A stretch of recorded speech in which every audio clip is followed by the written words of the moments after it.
اعوذ باللہ من الشیطان الرجیم بسم اللہ الرحمن الرحیم وَإِذْ قَالَ إِبْرَاهِيمُ رَبِّ اجْعَلْ هَذَا الْبَلَدَ آمِنًا وَاجْنُبْنِي وَبَنِيَّ أَن نَّعْبُدَ الْأَصْنَامَ رَبِّ إِنَّهُنَّ أَضْلَلْنَ كَثِيرًا مِّنَ النَّاسِ فَمَن تَبِعَنِي فَإِنَّهُ مِنِّي وَمَنْ عَصَانِي فَإِنَّكَ غَفُورٌ رَحِيمٌ رَبَّنَا إِنِّي أَسْكَنْتُ مِنْ ذُرِّيَّتِي بِوَادٍ غَيْرِ ذِي زَرْعٍ عِنْدَ بَيْتِكَ الْمُحَرَّمِ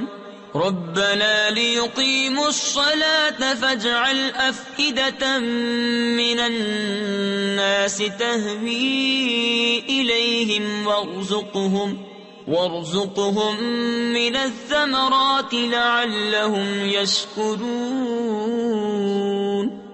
اور یاد کرو جب ابراہیم نے عرض کی، اے میرے رب اس شہر کو امان والا کر دے اور مجھے اور میرے بیٹوں کو بتوں کے پوجنے سے بچا۔ اے میرے رب بے شک بتوں نے بہت لوگ بہکا دیے، تو جس نے میرا ساتھ دیا وہ تو میرا ہے، اور جس نے میرا کہا نہ مانا تو بے شک تو بخشنے والا مہربان ہے۔ اے میرے رب میں نے اپنی کچھ اولاد ایک نالے میں بسائی جس میں کھیتی نہیں ہوتی، تیرے حرمت والے گھر کے پاس۔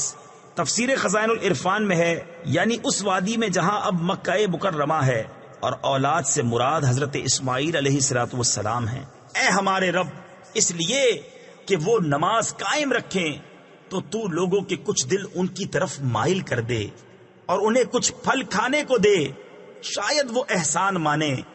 صدق اللہ العظیم۔